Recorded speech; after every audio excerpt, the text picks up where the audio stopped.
recognizes the gentleman from West Virginia, Mr. McKinley, for 5 minutes. Thank you, Mr. Chairman. I'd like to enter into the record an article that was published this week in the Wall Street Journal that's entitled, "Behind the Energy Crisis, Fossil Fuel Investment Drops and Renewables Aren't Ready." With all due respect, Chairman Rush, and we've been friends for years, this hearing seems to be taking on air of distraction from what Americans are really dealing with across this country. I can't for the life of me understand why we're having a hearing on offshore wind when there are so many uncertainties that we're going to be facing in the next couple of months as we enter into winter. And the fact that the countries all around the globe are dealing with this global energy crisis. In the United States, energy costs are at a 7-year high. In Europe, according to the Daily Mail, the natural gas prices are up 600%. And in China, we have rolling blackouts and rationing energy.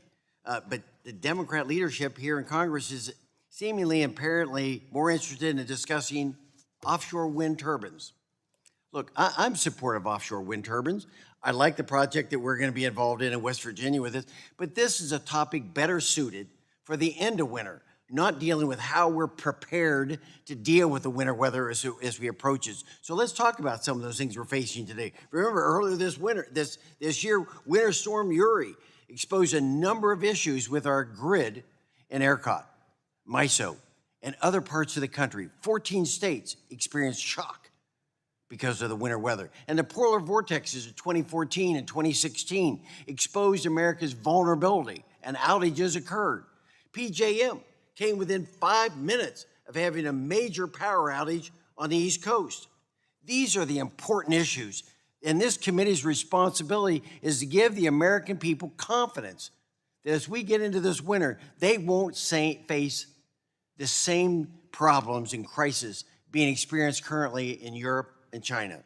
Higher utility bills and energy rationing. Look, this is America, but we have fewer supplies due to Biden's cutbacks, like threats to the gas production, reductions in mining coal, decommissioning in nuclear power plants.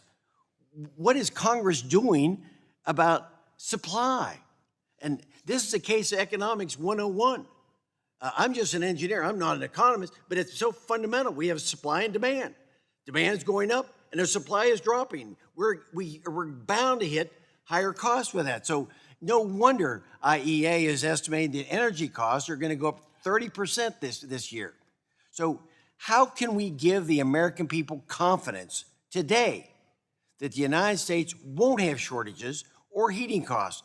So, Menenzi, could you explain, is the United States prepared for a potential winter storm this time? Without your mask, please. Right. Well, our own EIA is predicting, of course, that costs are going to be much higher, certainly in propane, really across the board. You can expect that. I know utilities are already sending out letters to their ratepayers informing them that because of the high price of natural gas, which is unusual in the United States. Why would the United States have high price of natural gas? Well, again, it's all happened since the change of administration. Again, as we come back, demand is increasing. But the fact of the matter is, we have the solution right here. Congress really doesn't have to do anything. They should do no harm. They should allow, really, the producers to produce, and supply will get to demand, and guess what will happen to prices? It puts downward pressure on prices. So while an engineer, I think you got the economics right, although I myself am neither. But I think that's what we can do here in the United States. But don't forget about propane, right? Propane, where does propane come from? Propane is a byproduct of natural gas. So if we're producing less natural gas, guess what we have left of?